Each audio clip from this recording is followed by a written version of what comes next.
Hello students, welcome to my class. In today's class, in this video I am going to explain the new chapter in SST, that is the land of dense forests. So the question is, which country is known as the land of dense forests? Okay, so you should know that first. That is DRC, the Democratic Republic of the Congo. It has many other names like first is the Democratic Republic of the Congo. It is also known as Congo Kinshasa, Zaire, DR Congo, DRC, the DROC, or simply the Congo. It is a country in Central Africa. Okay, it was formerly earlier it was known as Zaire. आपको पता है from 1971 to 1999 this country was known as Zaire. Clear? So this was all about its names. So in this chapter we are going to cover the location where it lies, land, okay, then we will know about climate, vegetation, wildlife, economic resources, life of the people, means of transport they have, cities, culture, okay, so all these things we will cover in this chapter. So let us start the chapter. To begin with, first of all, let us come to the heading of the chapter, that is the land of dense forests. First thing, why this country, DRC, is known as the land of dense forest? This is the first question, and the answer is the hot and humid climate of the DRC is ideal for the growth of dense forests called tropical forest, tropical rain forest. You know what, यहाँ का weather इतना hot और humid होता है.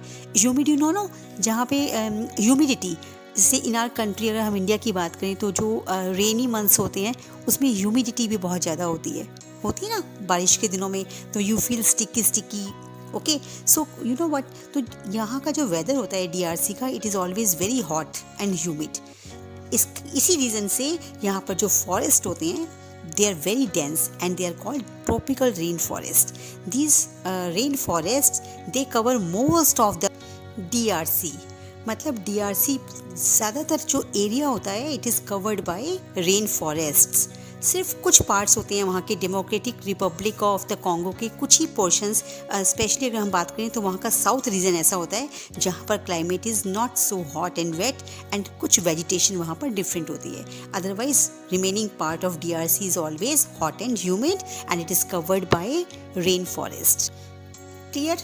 सो the region between the Tropic of Cancer and the Tropic of Capricorn is the equatorial region. This region has a hot and wet climate. The Democratic Republic of the Congo lies in this region. So, DRC किस region में है? Equator के पास. You all have seen the globe ना? ठीक है, देखो ना, अगर आपने कभी ग्लोब देखा है, just seen the picture, globe, center line is equator, you go towards north and you go towards south. Up and down. अगर हम ऊपर जाते हैं नॉर्थ की तरफ तो देखो 23.5 डिग्री पर you can see tropic of cancer, and downwards देखो साउथ की तरफ 23.5 degree you can see tropic of Capricorn. तो इन दोनों के बीच में DRC जो है वो लोकेटेड है. I hope it is now clear to you. Alright, so the Democratic Republic of the Congo, it is the second largest country in Africa. And you know, it is the 11th largest country in the world. It has an area of about 23.5 lakh square kilometers. The equator passes through the northern part of the country. This country is located in Central Africa, and you know what? It borders 9 countries. Means it is surrounded by 9 countries. Angola, Burundi, the Central African Republic, the Republic of Congo, Rwanda, South Sudan, Tanzania, Uganda and Zambia. These are the 9 countries which border DRC. Now about the land, River Congo, it is the second largest river in Africa. It flows through the country. This river is known as the highway of the Central Africa. You know why River Congo is known as the highway of Central Africa? Because this river acts as a lifeline, because much of the trade of Central Africa passes through it. This entire river is readily navigable Where there are no railways or roads, River Congo, it acts as a lifeline. That is why it is known as the highway of Central Africa. Okay? लोगों की life line है, लोग survive ही नहीं कर सकते अगर ये river वहाँ पर नहीं होगी. सारा का सारा ट्रेड जो है, बिजनेस जो है, वो इस रिवर के थ्रू ही जाता है, क्योंकि वहाँ पर रेलवे और रोड्स तो है ही नहीं, डेवलप ही नहीं है. ओके, तो वाटरवेज ही बहुत मीन्स ऑफ ट्रांसपोर्ट जो है, waterways it is the most important means of transport. Clear? The country lies in the center of the river basin, which is a vast low-lying area covered with rainforests. यहाँ पर क्या है, हर जगह अगर आप देखोगे तो मैंने आपको जैसे बताया कि रेन फॉरेस्ट. अब यहाँ पे one word is there, river basin. What is river basin? It is a portion of the land which is drained by a river. जैसे नदी ही किसी लैंड के एक एरिया को बहा कर ले जाती है अपने साथ, और वो थोड़ा सा लो हो जाता है एरिया. ओके, तभी तो लिखा है ना यहाँ पर कि it is a vast low lying area covered with rain forest, और वहाँ पर सारी के सारी फॉरेस्ट हैं. It is surrounded by mountains and Plato's. Towards the northeast lie the Rwenzori mountain. वहाँ पर है नॉर्थ ईस्ट की तरफ ही रेंज है. And mount Margherita is the highest peak in this range. Okay, Rwenzori mountains की पूरी रेंज है वहाँ पर, और उनमें से सबसे हाईएस्ट पीक कौन सी है? Margherita. The country has 4 major lakes, Albert, Edward, Kivu and Tanganyika. These lakes lie along the eastern boundary of the country. Is it clear to all of you? So, River Congo, it originates in the highlands of East Africa and flows into the Atlantic Ocean. And the famous Inga Falls are in the lower course of the river. अगर आपको if you remember, मैंने एक SST का chapter आपको पहले पढ़ाया था, middle course, lower course of the river, है ना? If you forgot, go through that chapter once again. Okay, so you will understand कि what is the meaning of lower course and all. You should keep the terms in your mind. Okay, तो famous कौन सा fall है यहाँ पे? Inga Falls. Right, children? Now we will talk about the climate. The country has an equatorial climate. It is very hot and rainy throughout the year. पूरा साल यहाँ पर बारिश होती है और बहुत ज़्यादा गर्मी भी होती है ना? आप सोचोगे अगर बारिश हो रही है तो फिर गर्मी क्यों हो रही है? बेटा रेन जहाँ पर ज़्यादा होती है और वहाँ उसके बाद अगर ब्राइट सन स्काई में आ जाता है तो वहाँ का वेदर एकदम ह्यूमिड हो जाता है ना? तो हॉट एंड ह्यूमिड वेदर है. Humidity is so high it makes the life of the people uncomfortable. लोगों को वहाँ रहने में बड़ी मुश्किल होती है. Mornings are generally pleasant.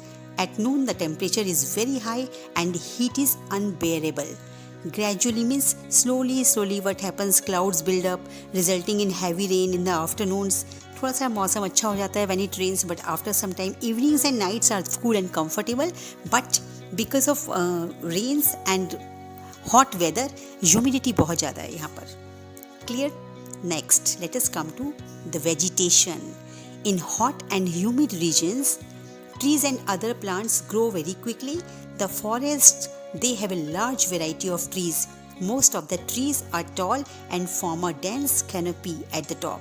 Canopy क्या होता है? एक पूरा गुफा की तरह बना लेते हैं जो कवर करते हैं. जैसे रोड के दोनों तरफ अगर ट्रीज हैं तो वो क्या करते हैं? झुक के बड़े होकर के दोनों ट्रीज ऊपर से आपस में मिल जाते हैं, कवर कर लेते हैं. तो नीचे जो निकलता है उसे लगता है कि जैसे वो बड़ी शेड में से निकल रहा है, तो इसे बोलते हैं canopy of trees. Even sunlight can not pass through, क्योंकि वो कैनोपी बन जाती है ऊपर, कवर एक पूरे का पूरा छत की तरह बन जाता है, तो सनलाइट भी it can not come down through the trees. So these forests, they remain green throughout the year and are called evergreen forests. These forests are so dense that it is difficult to pass through them. Dense मतलब घने जंगल, गहरे, बहुत घने, thick forests. Is it clear to all of you?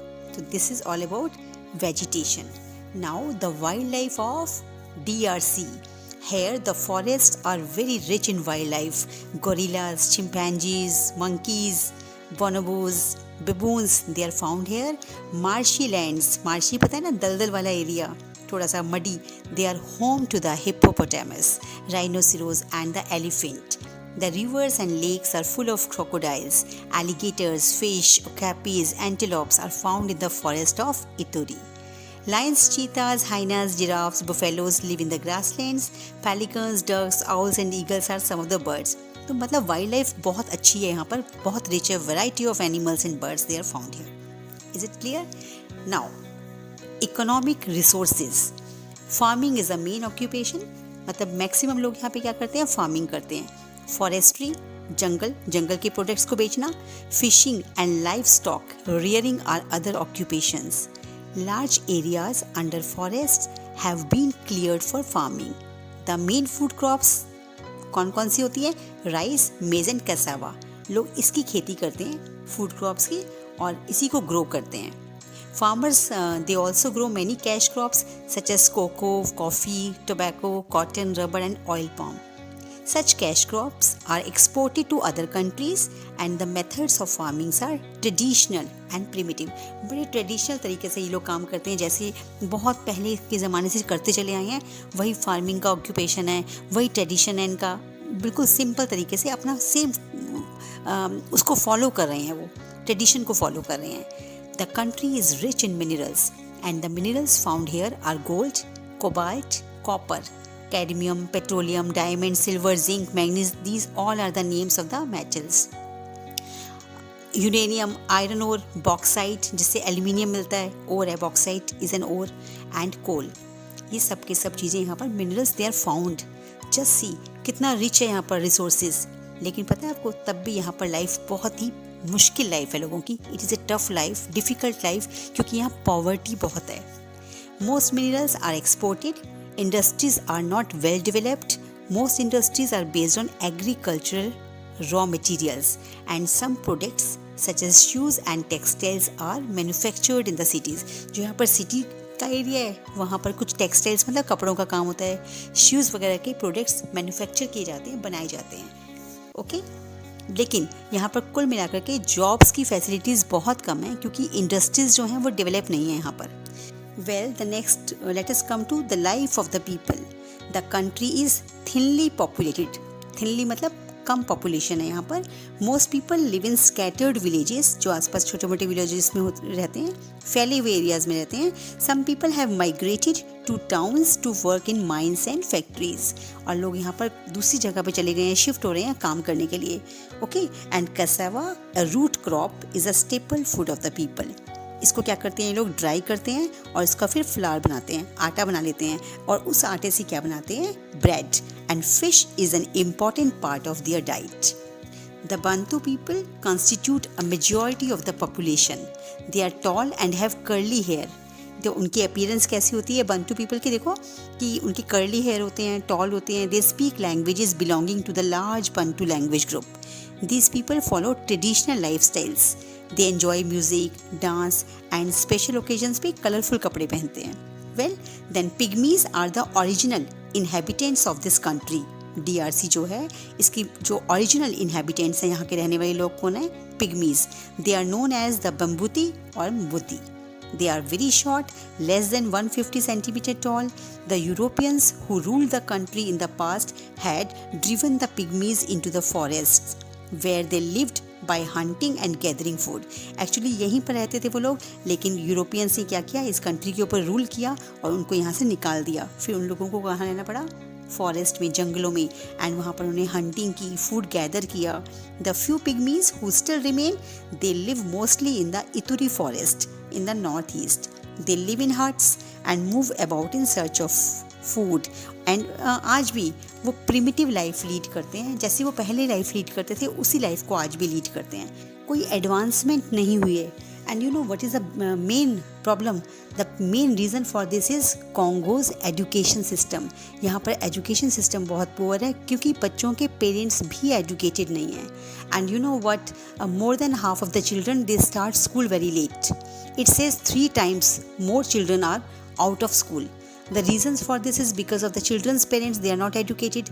Kids are forced to work in mining industry or agriculture industry, or early marriages.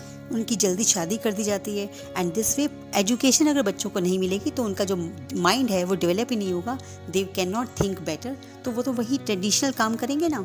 Then another issue is that कि medical facility is very poor. ऐसा कहते हैं कि 12 और 15 doctors are there per 1 lakh people. Just imagine, because there are fewer doctors available there, so people they spread diseases at a faster pace.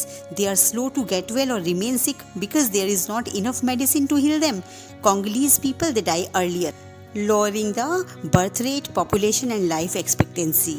And what is the reason for this? Just because of not having enough doctors and medicines. क्योंकि facility उनको वहाँ available ही नहीं है, proper ही नहीं है, तो लोग भी वहाँ बहुत जल्दी मर जाते हैं, बीमार हो जाते हैं. Clear? Now let us come to transport. The country has a poor land transport system. The dense forests of the country have made it difficult to build railways and roads. जैसा कि नाम से पता चल रहा है, the land of dense forests. पूरी land पे क्या है, फॉरेस्ट ही फॉरेस्ट हैं, तो वहाँ पे लैंड एरिया बहुत कम है जो जहाँ पर कंस्ट्रक्शन हो सके, रेल्स या रोड्स बन सके, ये पॉसिबल ही नहीं है.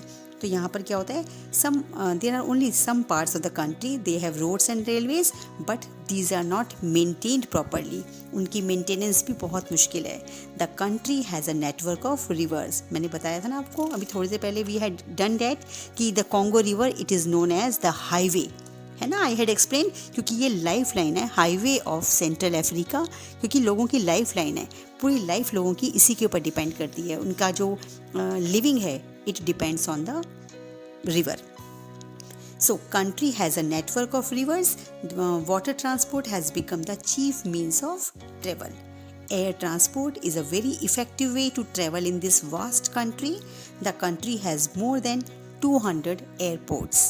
This means of transport is fast becoming popular. Then we talk about the cities. About 30% of the total population lives in towns and cities. Kinshasa is the capital of Democratic Republic of the Congo and it's the largest city. It is also an important commercial and industrial centre. मतलब जो भी trade होता है, business होता है, वो Kinshasa में होता है. इंडस्ट्रीज भी यहीं पर हैं. Is it clear? And then Lubumbashi is the main city in the mineral rich region. Here I want to tell you one thing, that DRC is among the most resource rich countries on this planet Earth. And you know why? With an abundance of gold, tungsten and tin, all minerals used in electronics such as cell phones and laptops. But just see, यहाँ पर इतना abundance में gold वगैरह है, metals हैं, but still it continues to have an extremely poor population. अब क्यों है यहाँ की पॉपुलेशन इतनी पुअर? क्योंकि एक तो यहाँ पे लिविंग कंडीशंस जो हैं वो फेवरेबल नहीं है, राइट बेटा. And secondly you know what, यहाँ पे जो लोग हैं दे आर नॉट एजुकेटेड. ठीक है, डॉक्टर्स की मेडिकल फैसिलिटीज़ नहीं है, ट्रांसपोर्ट सिस्टम नहीं है. But now you know what, there are many other big cities जैसे Likasi, Kikwit and there is a port city also, Matadi. Country is now developing fast. इसमें development की जा रही है. जो मनी आती है एक्सपोर्ट करके मिनरल्स वगैरह को, ओके, मेटल्स को, तो it is use to improve the infrastructure. What is infrastructure? It means the basic facilities and services that people need. लोगों की बेसिक रिक्वायरमेंट्स क्या होती हैं? स्कूल मिल जाए उनको, मार्केट मिल जाए, हॉस्पिटल्स मिल जाए, रोड्स वगैरह मिल जाएँ, ये उनकी बेसिक नीड्स होती हैं. तो इन सब चीज़ों को वहाँ पर इम्प्रूव किया जा रहा है. With passage of time it will be done. Hope it is clear to you. So that's all about this chapter. Hope the chapter is clear to you. Now you should be able to do all the exercises and question answers given in your book. Just go through the video nicely once or twice and try to solve all the exercises on your own. One more thing I tell you कि the democratic republic इसके आगे क्यों लगा? ये of the Congo है ना, तो ये 2 वर्ड्स क्यों लगे? एक्चुअली बेटा जैसे इंडिया के ऊपर ब्रिटिशर्स ने रूल किया था ना, तो ऐसे ही कॉन्गो के ऊपर भी रूल कर लिया था. किसी और कंट्री ने उसको क्या किया था, अपना गुलाम बना लिया था, उसके ऊपर रूल किया था. Okay, Belgium took the Congo. Okay, and then what happened, इसीलिए ना इसका नाम बेल्जियम कॉन्गो भी था पहले. But in 1960 Congo gained independence and then it was known as the Democratic Republic of the Congo. Democratic Republic of the Congo is the name after the independence it got. Alright, so that's all in this chapter. In case of any question, you can ask. Well, meet you in the next video. Till then, bye. Jai Hind.